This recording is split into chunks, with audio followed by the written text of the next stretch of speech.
Ito yung before and ito naman yung progress. May nagbigay ng update today guys na nakapagamit nitong Eva's Cloves Oil for Hair para sa hair grower, hair loss, and hair fall. Ito si Sir ay from Isabela. Nag-order siya sa akin last May 8, 2025 and dumating sa kanya May 15, 2025 kasi nga I am from Mindanao and medyo matagal yung arrival dahil sa San Juanico Bridge ngayon na hindi pa okay. So kanina nag-send si Sir ng kanyang update. Sabi niya ito yung unang lagay. Bali ito yung status ng kanyang hair guys bago siya nakapagamit nitong Cloves Remedy.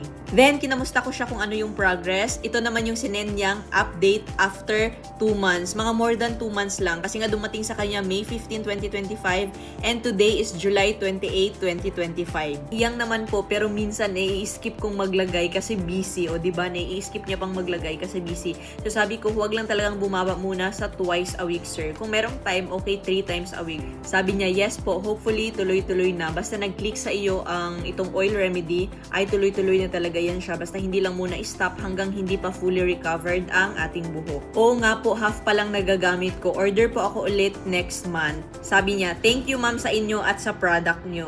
So, sa mga problema sa grabing hair fall, hair loss, at gustong makarecover ang mga nagpupuknat at napapanot na mga buhok, try this Cloves Oil Solution guys. A natural home remedy na in just 1 bottle lang ay may makikita na tayong effect. Basta sundin lang ang instruction and be consistent sa paggamit hanggang may laman pa ang bottle. For more details, pwede kayong mag-comment sa baba or mag-message sa akin directly. Available tayo sa Shopee, TikTok, and dito sa Facebook order.